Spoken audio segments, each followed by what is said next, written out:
ಇವರು ಪಾಪ paper pen ಕೊಡಿ ನನಗೊಂದು ಅವಕಾಶ ಕೊಡಿ ಅಂತ ಕೇಳಿ ದಾರಿ ತಪ್ಪಿಸಿದ್ರಲ್ಲ. ಪೇಪರು ಪೆನ್ನು ಕೊಟ್ಟಾಯ್ತಲ್ಲ, ಪೇಪರು ಪೆನ್ನು ಇಟ್ಕೊಂಡು ಅಲ್ಲಿ ಏನು ಹೊಂದಾಣಿಕೆ ಮಾಡ್ಕೊಂಡಿದ್ದೀರಿ ತಮಿಳ್ನಾಡಿನಲ್ಲಿ DMK ಕಾಂಗ್ರೆಸ್ ಸೀಟ್ ಶೇರಿಂಗ್ ಮಾಡ್ಕೊಂಡಿದ್ದೀರಿ.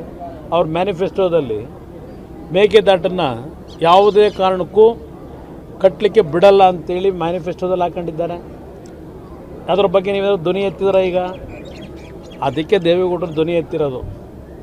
ಮೇಕೆದಾಟು ನಮ್ಮ ಹಕ್ಕು, ನಾವು ಮಾಡ್ತೀವಿ ಅಂತಕ್ಕಂಥದ್ದನ್ನು ಮೊನ್ನೆ ದಿನ ದೆಹಲಿಗೆ ಹೋಗಿದ್ದು ಅಲ್ಲಿ ಕೆಲವು ವಕೀಲರನ್ನ ಭೇಟಿ ಮಾಡಿ ಬಂದಿರೋದು ಮೇಕೆದಾಟನ್ನ ಯಾವ ರೀತಿ ಉಳಿಸ್ಬೇಕು ಅನ್ನೋದಕ್ಕೆ. ಇದೇ ಸಿದ್ದರಾಮಯ್ಯ ಮುಖ್ಯಮಂತ್ರಿ ಇದ್ದಾಗ ದೇವೇಗೌಡರು ಮನೆ ಹತ್ರಕ್ಕೆ ಯಾಕೆ ಬಂದರು? ಕಾವೇರಿ ನೀರಿನ ಕೆಲವು ತೀರ್ಪುಗಳು ಬಂದಾಗ ಯಾಕೆ ಬಂದರು ಅಲ್ಲಿಗೆ ದೇವೇಗೌಡರ ಮನೆಗೆ? ಇವತ್ತು ದೇವೇಗೌಡರನ್ನ ಪ್ರಶ್ನೆ ಮಾಡ್ತೀರಿ. ನಿಮಗೆ ಯಾರಿಗೂ ಹಕ್ಕಿಲ್ಲ ದೇವೇಗೌಡರ ಬಗ್ಗೆ ನೀರಾವರಿಯ ವಿಷಯದಲ್ಲಿ. ಅವರ ಕಮಿಟ್ಮೆಂಟ್ ಏನು ಈ ರಾಜ್ಯಕ್ಕೆ? ನಿಮ್ಮ ಯಾರಲ್ಲೂ ಒಂದು ಕಿಂಚಿತ್ ಯೋಗ್ಯತೆ ಇಲ್ಲ ನಿಮಗೆ ದೇವೇಗೌಡರ ಬಗ್ಗೆ ಚರ್ಚೆ ಮಾಡಲಿಕ್ಕೆ. ಚೆನ್ನಾಗೇ ಇದೆಯಲ್ಲ ಅವರಲ್ಲೇನೋ ನಡೀತಿದೆ ನೋಡ ಬನ್ನಿ. ಸದ್ಯದಲ್ಲೇ ಅದೆಲ್ಲ ತಿಳಿಗೊಳ್ತದೆ. ಏನು ಅವರೇನು ನಮ್ಮ ದೂರದವರಲ್ಲ, ನಾವೆಲ್ಲ ಒಟ್ಟಿಗೆ ಬೆಳೆದಿರ್ತಕ್ಕಂಥದ್ದೇ. ಅಂಬರೀಷ್ ಅವರಿದ್ದಾಗ ನಾವು ಒಟ್ಟಿಗೆ ನಾವೆಲ್ಲ ಅವ್ರ ಮನೆಯಲ್ಲೇ ಹಲವಾರು ಬಾರಿ ಊಟ ಮಾಡಿದ್ದೇವೆ, ಒಟ್ಟಾಗಿದ್ದೇವೆ. ರಾಜಕಾರಣದಲ್ಲಿ ಕೆಲವು ಬಾರಿ ಹೋರಾಟ ಆಗ್ತದೆ. ಈಗ ಪಾಪ ಹೇಳಿದ್ದಾರೆ ಯಾರು ನಮ್ಮ ಸ್ನೇಹಿತ, ಹಳೆ ಸ್ನೇಹಿತ, ಅವರು ಚುನಾವಣೆ ನಿಂತಾಗ ಮಗನಾದರೂ ಗೆದ್ಕೊಳ್ಳಿ ಅವರಾದರೂ ಗೆದ್ಕೊಳ್ಳಿ ಅಂತ ಹೇಳ್ಬೋದಾಗಿತ್ತು ಅಂತ. ಅವ್ರಿಗೆ ಕೇಳ್ತೀನಿ ಒಂದು ಮಾತು. ಇದೇ ಮದ್ದೂರಿನಲ್ಲಿ ಕಲ್ಪನಾ ಸಿದ್ದರಾಜು ಅವರು ನಮ್ಮ ಪಕ್ಷದ ಶಾಸಕರಿದ್ದರು, ತೀರ್ಕೊಂಡು ಹೋದರು. ಅಲ್ಲಿ ನಮ್ಮ ಪಕ್ಷದ ವತಿಯಿಂದ ಕಲ್ಪನಾ ಸಿದ್ದರಾಜು ಅವರ ಧರ್ಮಪತಿಯನ್ನು ನಿಲ್ಲಿಸಿದ್ದು ಚುನಾವಣೆಗೆ. ನಮ್ಮ ಪಕ್ಷದಿಂದ ನಮ್ಮ ನೆಂಟರಲ್ಲವೇ ತಮ್ಮಣ್ಣ ಅವರು ಅವತ್ತು ಬೇರೆ ಪಕ್ಷದ ಚುನಾವಣಾ ಅಭ್ಯರ್ಥಿ ಇದ್ದರು.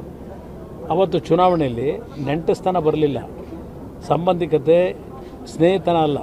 ಚುನಾವಣೆಗಳು ಬಂದಾಗ ಹೋರಾಟ ನಾವು ಮಾಡಬೇಕಾದ ನಮ್ಮ ಕರ್ತವ್ಯ. ಪಾಪ ಈಗ ಅವ್ರು ಹೇಳಿದ್ದಾರಲ್ಲ ಅದರ ಬಗ್ಗೆ ಏನೋ ಭಾಳ ಅನುಕಂಪದಲ್ಲಿ ಇವತ್ತು ಅವ್ರಿಗೆ ಕೇಳ್ತೀನಿ. ಇವತ್ತು ಈ ಕುರುಕ್ಷೇತ್ರ ನಡೆದಂಥದ್ದೇ ದಾಯಾದಿಗಳ ಕಲಹ. ಈ ದೇಶದಲ್ಲಿ ಇತಿಹಾಸ ಇದೆ. ರಾಜಕಾರಣ ಬಂದಾಗ ನಾವು ನಮ್ಮ ಪಕ್ಷದ ಅಭ್ಯರ್ಥಿಗಳನ್ನು ಗೆಲ್ಲಿಸ್ತಕ್ಕಂಥ ನಮ್ಮ ಧರ್ಮ. ಹೋರಾಟ ಮಾಡಿರ್ತೀವಿ. ಏನು ಮಾಡೋದು? ನನ್ನ ಹಣೆ ಬರೋದು ವಿಧಿ ಅದು. ಹಳೆ ಸ್ನೇಹಿತಗಳು ನಮ್ಮ ಜೊತೆಲಿ ಇದ್ದಂಥವ್ರ ಜೊತೆಲೇ ಸರ್ಟಿಫಿಕೇಟು ತಗೋಬೇಕು, ಅವ್ರ ಜೊತೆಲೇ ಹೋರಾಟ ಯಾವ್ದು ಹೇಳಿ? ನೀವು BJP JDS ಯಾವುದೇ ದೂರುಗಳಿಲ್ಲ, ಎಲ್ಲ ಮುಕ್ತವಾಗಿದೆ. ಇಲ್ಲ, ಅವಶ್ಯಕತೆ ಬಿದ್ದಾಗ ಭೇಟಿ ಮಾಡೋಣಂತೆ. ಏನು ಅವರೇ ನನ್ನ ಸಂಪೂರ್ಣ ಶತ್ರುನಾ? ನಡೀತಾ ಇರ್ತಿದೆ ರಾಜಕಾರಣದಲ್ಲಿ ಸಂಘರ್ಷಗಳು. ಮತ್ತು ಒಂದಾಗಿರ್ತಕ್ಕಂಥ ಎಷ್ಟು ಕಡೆ ಆಗಿಲ್ಲ.